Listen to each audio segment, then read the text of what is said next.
Zotëri Abdixhiku, a jeni të gatshëm me 15 prill me votu kryeparlamentar që mu konstitu kuvendi, edhe duke qenë se keni refuzuar ftesën e vendosjes, a ka qëndrim të parafrim të qëndrimeve me partitë opozitare, jeni të gatshëm me hinë qeveri me ta?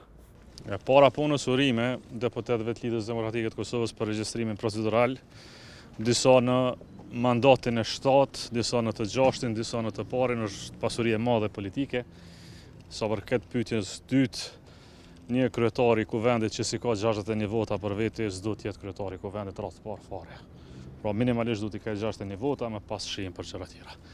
Qëndrimet e LDK-s besoj i keni mësuar tashmë, janë të njëjta si para fushatës, gjatë fushatës dhe pas fushatës. Nuk besoj që keni diçka të paqartë këtë drejtim. Po a ka parafrim me partitë e tjera të këtyre qëndrimeve?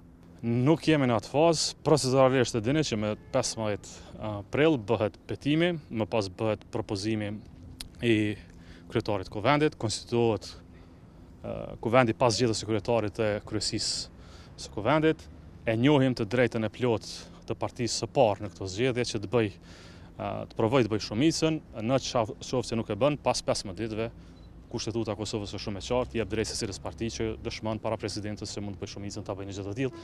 Nuk kemi rrinë në atë pikë, do të jem pas transparent edhe konsistent para jush edhe për këtë çështje kur të mrim aty. Ju falenderoj shumë. Punë të mbar, suksese.